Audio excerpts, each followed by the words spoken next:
में पत्नी ने राइट टू रेजिडेंस क्लेम किया हुआ था। इसके बावजूद पत्नी को ससुराल से निकलने के आदेश दिए।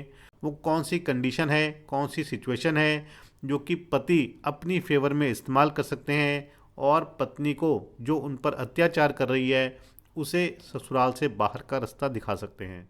नमस्कार दोस्तों, लीगल गुरुकुल में आप सभी का बहुत बहुत स्वागत है, जहां मिलती है आपको सही लीगल नॉलेज और सही लीगल एडवाइस। दोस्तों, अगर ससुराल में रहते हुए पत्नी डीवी एक्ट का केस फाइल कर देती है और उस केस में मेंटेनेंस के साथ साथ राइट टू रेजिडेंस भी क्लेम कर देती है, तो ऐसे में पत्नी को घर से निकालना, ससुराल से निकालना ऑलमोस्ट इम्पॉसिबल है। ऑनरेबल सुप्रीम कोर्ट की बहुत सारी जजमेंट्स हैं जिसमें कहा गया है कि राइट टू रेजिडेंस पत्नी का अधिकार है जिसे कोई भी डिफीट नहीं कर सकता। ऐसे में अगर पत्नी कोर्ट में एप्लीकेशन फाइल करती है, राइट टू रेजिडेंस क्लेम करती है, ये एप्लीकेशन में कहती है कि पति और उसके परिवार वालों को रिस्ट्रेन किया जाए कि उसे ससुराल से ना निकाल सकें, तो ऐसे में कोर्ट पत्नी का ही साथ देती है और पत्नी के फेवर में ऑर्डर कर देती है, जिससे कि पति और उसके परिवार वाले कुछ भी नहीं कर पाते। इवन अगर घर यानी कि अगर ससुराल सास ससुर के नाम पर है तो सास ससुर भी किसी भी तरह से पत्नी को उस घर से बाहर नहीं निकाल सकते हैं। सीनियर सिटीजन एक्ट का सहारा भी नहीं लिया जा सकता है, क्योंकि ऑनरेबल सुप्रीम कोर्ट ने सीनियर सिटीजन ट्रिब्यूनल से पत्नी को घर से बाहर निकालने की पावर्स ले ली हैं। यानी कि अगर पत्नी को घर से बाहर निकालना है तो सिविल सूट फाइल करना होगा। लेकिन दोस्तों, आज के वीडियो में हम एक बहुत ही इम्पॉर्टेंट और लेटेस्ट जजमेंट पर बात करेंगे, जहां पर हाई कोर्ट के द्वारा डोमेस्टिक वायलेंस के केस में, जिसमें पत्नी ने राइट टू रेजिडेंस क्लेम किया हुआ था, इसके बावजूद पत्नी को ससुराल से निकलने के आदेश दिए और घर खाली करने के आदेश दिए। पति और उसके परिवार वालों ने ऐसी क्या बात बताई पत्नी के बारे में जिससे कि हाई कोर्ट ने ऐसा फैसला दिया? वो कौन सी कंडीशन है, कौन सी सिचुएशन है जो कि पति अपनी फेवर में इस्तेमाल कर सकते हैं और पत्नी को जो उन पर अत्याचार कर रही है उसे ससुराल से बाहर का रास्ता दिखा सकते हैं? दोस्तों, वीडियो बहुत ही इंपॉर्टेंट है, इसलिए आपने वीडियो को अंत तक ज़रूर देखना है। यदि आपने अभी तक चैनल को सब्सक्राइब नहीं किया है तो चैनल को सब्सक्राइब कर लीजिए, साथ ही नोटिफिकेशन बेल आइकन दबा दीजिए। इन केस आपकी कोई भी लीगल समस्या है, लीगल प्रॉब्लम है, तो वो आप मुझे भेज सकते हैं। यदि आप अर्जेंटली मुझसे बात करना चाहते हैं, अपने मैटर को डिस्कस करना चाहते हैं, तो आप कॉल मी फॉर एप्लीकेशन का इस्तेमाल कर सकते हैं या ईमेल से मुझसे 1-to-1 सेशन की अपॉइंटमेंट ले सकते हैं। दोस्तों, पत्नी को ससुराल से बाहर निकालना कोई आसान काम नहीं है। इस केस में कुछ कंडीशंस, कुछ सिचुएशंस, कुछ ऐसी बातें कोर्ट के सामने आई जिसको देखकर ही कोर्ट ने पत्नी को ससुराल छोड़ने के आदेश दिए गए। इन कंडीशंस को आपने भी ऑब्जर्व करना है। जैसे जैसे मैं आपको बताऊंगा वैसे वैसे आपको पता लगेंगी, क्योंकि यदि आप सोचें कि इस केस को, इस जजमेंट को आप हर जगह अप्लाई कर देंगे, ऐसा नहीं है। ये केस के फैक्ट्स पर डिपेंड करेगा और यदि इस केस के फैक्ट्स आपके केस के फैक्ट से मिलेंगे तो ही आपको ये रिलीफ मिलेगा।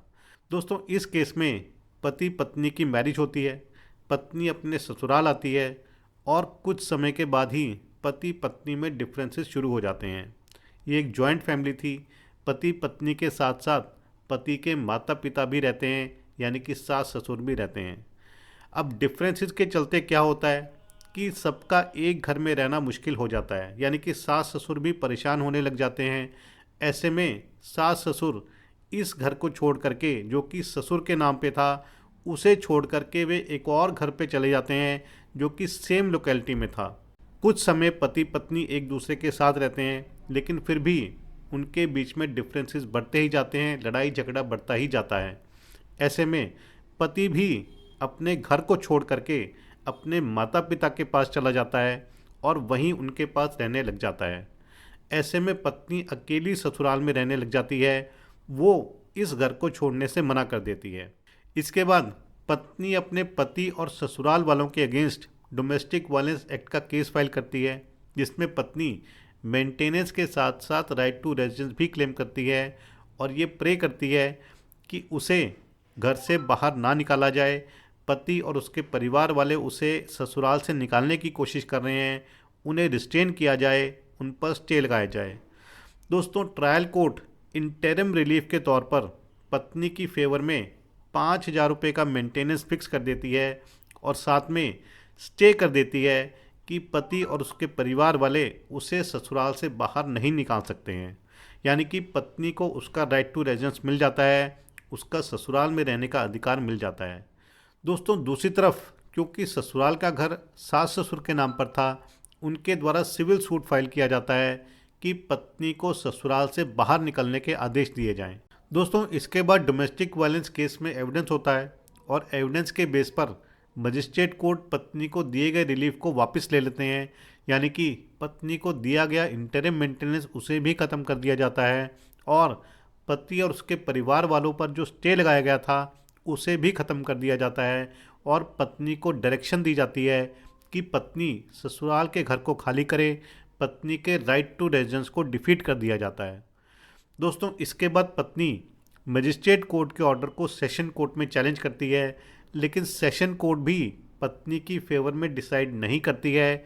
मजिस्ट्रेट कोर्ट ने पत्नी को जो घर से बाहर निकलने का आदेश दिया था उसे सही मानती है और पत्नी की अपील को खारिज कर देती है। दोस्तों, इसके बाद पत्नी यहीं तक नहीं रुकती और पत्नी सेशन कोर्ट के ऑर्डर को हाई कोर्ट में चैलेंज करती है।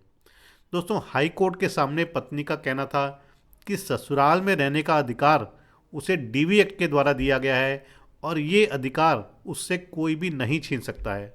इवन सुप्रीम कोर्ट ने अपनी बहुत सारी जजमेंट्स में ये कहा है कि पत्नी के राइट टू रेजिडेंस को डिफीट नहीं किया जा सकता है। दोस्तों, इस केस में हाई कोर्ट ने बड़ी डिटेल में ऑब्जर्व किया कि पत्नी को कब घर से बाहर निकाला जा सकता है, यानी कि पत्नी को कब ससुराल छोड़ने के लिए कहा जा सकता है, कब पत्नी के राइट टू रेजिडेंस को डिफीट किया जा सकता है।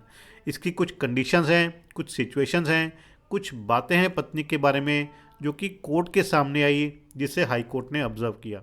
देखिए, सबसे पहली बात जो कि हाई कोर्ट ने ऑब्जर्व करी कि ये जो प्रॉपर्टी थी ससुराल की वो पिता के नाम पर थी, यानी कि ससुर के नाम पर थी और ससुर अब ओल्ड एज हो चुके थे और इस ओल्ड एज में उन्हें आकर के अपनी ही प्रॉपर्टी के लिए लड़ाई लड़नी पड़ रही थी, यानी कि अपनी प्रॉपर्टी वो पीसफुली इंजॉय नहीं कर पा रहे थे। देखिए, ये तो एक पॉइंट हो गया। दूसरा पॉइंट ये था कि पिता ने यानी कि ससुर ने already civil suit for eviction file किया हुआ था। वो चाहते थे कि उनकी बहू उनका घर छोड़कर जाए, इसके लिए उन्होंने प्रॉपर रेमेडी ली हुई थी। तीसरा मेजर पॉइंट जो कि हाई कोर्ट ने ऑब्जर्व किया, जो कि ट्रायल कोर्ट ने भी ऑब्जर्व किया था, सेशन कोर्ट ने भी ऑब्जर्व किया था, वो ये था कि इस केस में पत्नी वेल एजुकेटेड थी, वेल क्वालिफाइड थी, पत्नी के पास एमबीए की डिग्री थी और इतना ही नहीं, पत्नी एक अच्छी खासी जॉब कर रही थी, एक बड़ी प्राइवेट फर्म में काम कर रही थी और अच्छी खासी तनख्वाह थी। यानी कि किसी भी तरह से पत्नी एक हेल्पलेस लेडी नहीं थी, वो एक इकोनॉमिकली इंडिपेंडेंट लेडी थी और अपना ख्याल रख सकती थी क्योंकि उसके पास सोर्स ऑफ इनकम था। ऐसे में हाई कोर्ट का कहना था कि डीवी एक्ट में जो राइट टू रेजिडेंस दिया हुआ है ये उन महिलाओं के लिए है, उन पत्नियों के लिए है जो कि पूरी तरह से असहाय हैं, हेल्पलेस हैं, जो कि इकोनॉमिकली इंडिपेंडेंट नहीं है, फाइनेंशियली उनके पास कोई सोर्स ऑफ इनकम नहीं है और अगर उन्हें राइट टू रेजिडेंस नहीं दिया गया तो वो बेघर हो जाएंगी, उनके सर से छत निकल जाएगी। लेकिन इस केस में ऐसा नहीं था। पत्नी ना तो हेल्पलेस थी, इकोनॉमिकली इंडिपेंडेंट थी और वो अपना ख्याल रख सकती थी।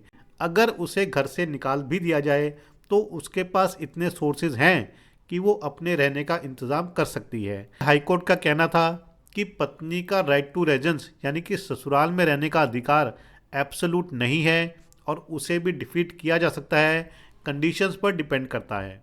दोस्तों, इस केस में हाई कोर्ट ने पत्नी की अपील को डिसमिस किया, पत्नी को ससुराल का घर खाली करने के आदेश दिए, लेकिन साथ में पत्नी को एक रिलीफ भी दिया कि पति और उसके परिवार वालों को डायरेक्शन दी कि वो पत्नी को ऑल्टरनेट एकोमोडेशन प्रोवाइड करें।